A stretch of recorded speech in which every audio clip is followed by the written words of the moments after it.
There's now less than 2 months left until Starfield launches. While it's great that it's not far away, I'm sure plenty of you are like me and kind of just twiddling your thumbs wondering what to do until launch day. And so I decided to come up with a list of 10 games that might appeal to fans of Starfield. For this list, I chose to exclusively pick games that are available on PC Game Pass, although most are on Xbox Game Pass too, so hopefully for a few of you, these are games you can pick up without spending extra money. I did also make a version of this list last year with various different games, so if you want an even wider selection then do check out that video, as that leads us to 20 games in total. I should probably get started on this list, so you have a bit more time to watch the other one right after. I'm going to start the list with a game I already know a lot of my audience are fans of, Fallout New Vegas. Honestly, every Fallout game could fit in as a potential good one to play while waiting for Starfield. 3, New Vegas, 4 and 76 all will play roughly the same way that Starfield does, and the others are technically sci-fi, so I'd say it's mostly down to personal preference for which one you play. The reason I put New Vegas on the list is because of Space Cowboys. They're going to be in Starfield, and you can make a near equivalent in this game too. Just get yourself a nice duster, cowboy hat, and laser weapons. In fact, I've already made a Space Cowboy style build, which is on the channel. In fact, it's the video that's on screen right now. That's right, it was a build all along. This is probably the most straightforward and familiar entry in the list, so I don't think I really need to spend any more time talking about it. Instead, let's move on to something a little different with Everspace 2. If you're most hyped for the spaceship flying in Starfield, then this might be the game for you, as it's just pure spaceship gameplay. An open-world, single-player space game could be just the sort of thing to prep you for Starfield's own take on space warfare. While there are some RPG elements, the game is more of your standard looter shooter, so if you're the kind of person who loves spending hours hunting down the right random legendary drop, this game might be ideal. It does lack any of the ground-based elements of Starfield, and a lot of the more long-term customization parts, but should still provide a reasonable alternative for the time being. If you'd rather be planet-side, then might I recommend Recore. In this game, you wake up thousands of years in the future, with no other humans to help you out in your mission of finding out what has happened to Far Eden, and trying to make it a habitable planet. Fortunately, you do have robot buddies who will help you out. While this game is primarily a platformer, it is also fairly open world, has robot customization, and one of the more interesting combat systems, with you having to switch colour of weapons and effects depending on the enemy. The robot customization is the part that would likely appeal most to a potential Starfield fan, as it's essentially a mix between messing around with your followers and modding weapons. Personally, I didn't stick with this game all that long, as I suck at both platforming and third-person gameplay, but it is still a game I would recommend, as it definitely has its own thing going on and is able to stand out in the modern gaming landscape. And speaking of games that want to stand out, boy did the marketing for Rage 2 really go overboard.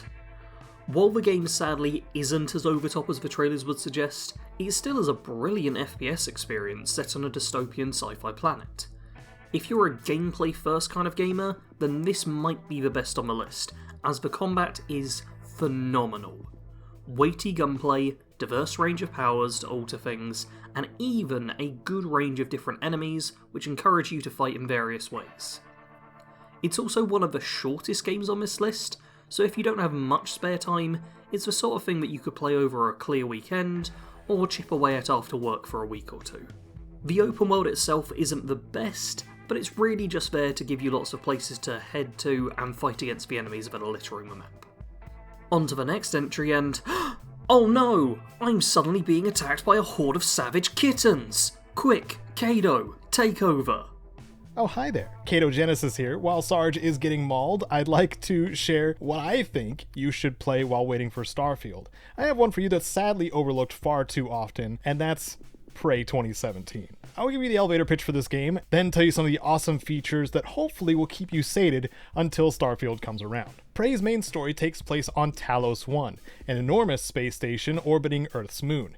You play as Morgan Yu, a scientist whose whole world starts unraveling as soon as they awaken. An alien race known as the Typhon are aboard the station. You'll have some choices on how to handle this, but know that there will be a lot of conflict with these mysterious beings and a lot of smacking objects with a wrench thinking they're a mimic. When I think about the kinds of feelings that I hope Starfield evokes, looking out the window from the Talos 1 lobby may provide just the right feeling of longing for an Earth you may never return to, just before a mysterious being appears and harshes your vibe. Even if you don't get to return to Earth, the whole station is an explorer's paradise, with mysteries, stories, adversaries, and so much practical loot.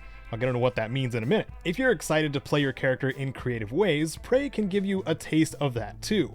Even though Morgan Yu's character isn't entirely a blank slate, there's lots of directions when it comes to playstyle.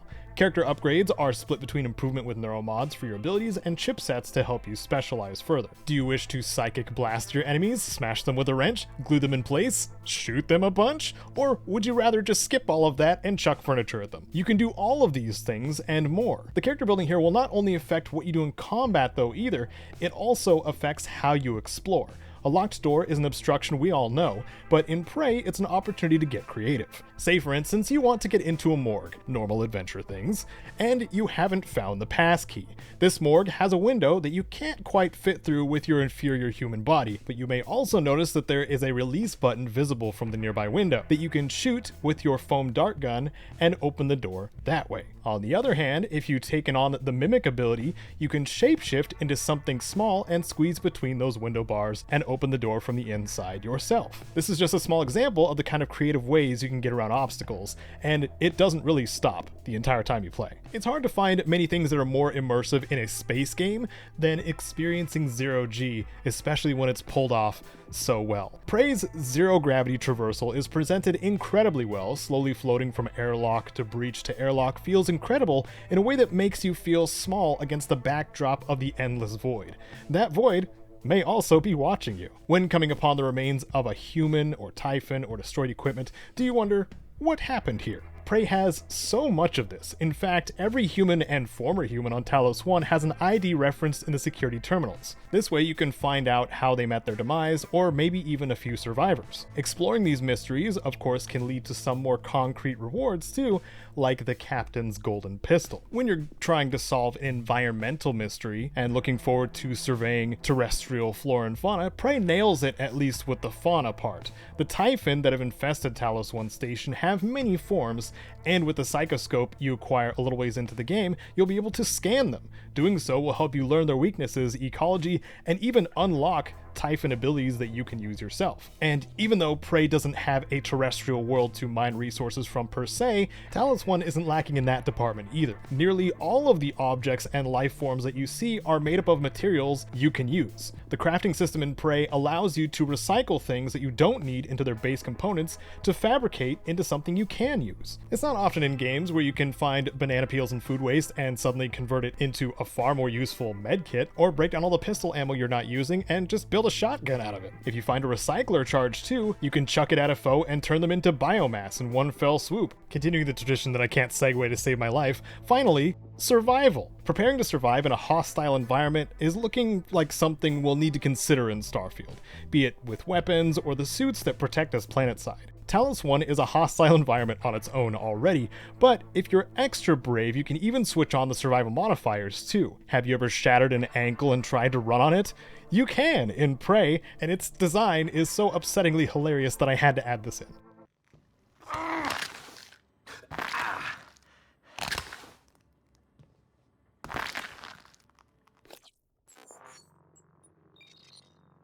Prey is a prime example of a modern immersive sim with all of the fun choices, powers, and weapons to play with, mysterious foes, rich lore, and huge station to explore. Give it a try if these things are what you hope for in a space game. If you do decide to play and need a couple of guides as you're going in, you know where to find me. Phew, I finally defeated the cats. Time to talk about another game. Dune's Spice Wars is something completely different from the previous entries in the list. A real-time strategy game similar to Civilization, but set on the desert planet of Arrakis. If you like RTS games or the Dune universe, then this is a game that will interest you.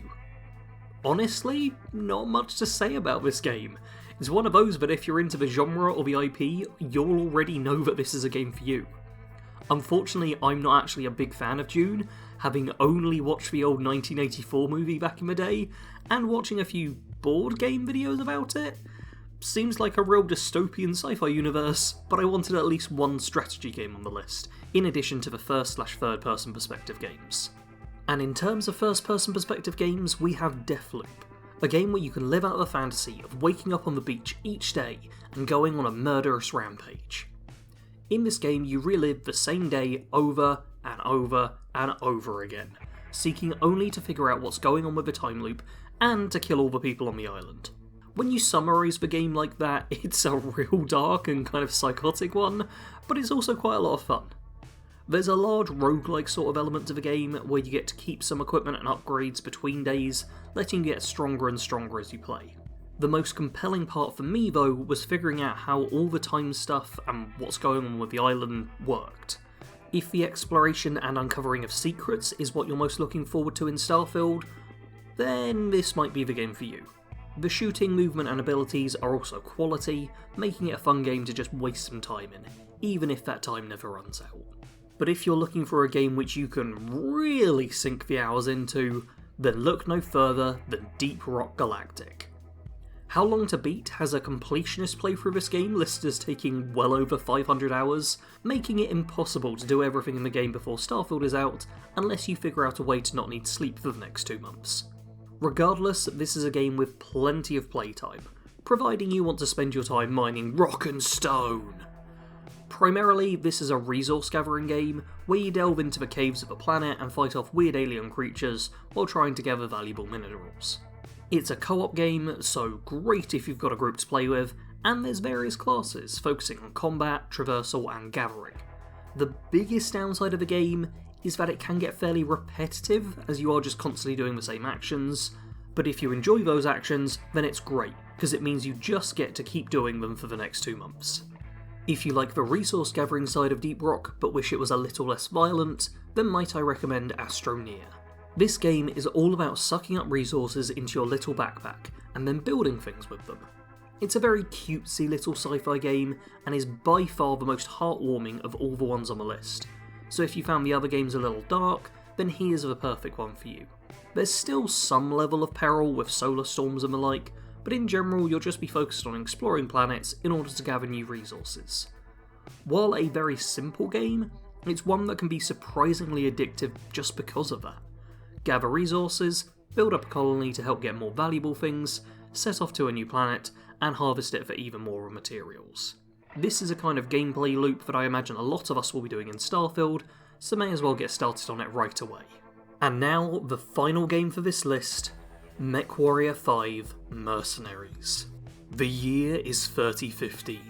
Humanity has colonised thousands of systems across the vast region of space, splintered by centuries of conflict.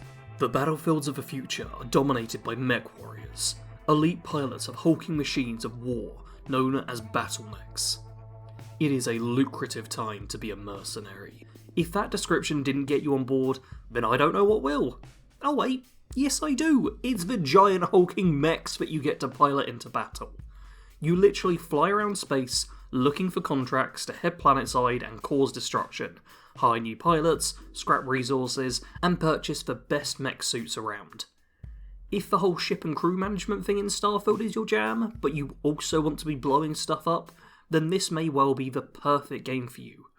There's a robust management system with looking after upkeep of your mechs and pilots, customising your mech suits to maximise them for various ranges of combat, and plotting a course around the various systems to look out for the best contracts in explored space.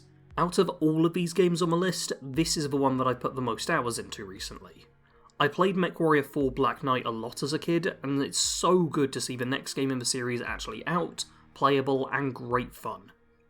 It's 100% a game I can fully recommend to all of you to check out, as it's a personal favourite of mine from recent years.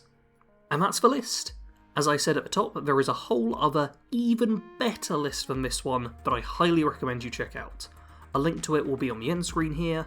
In the comments, please do let me know what games you'll be playing until Starfield is out, and recommend pre-release Starfield content that you would like me to make. Give the video a like, and subscribe if you're excited for Starfield.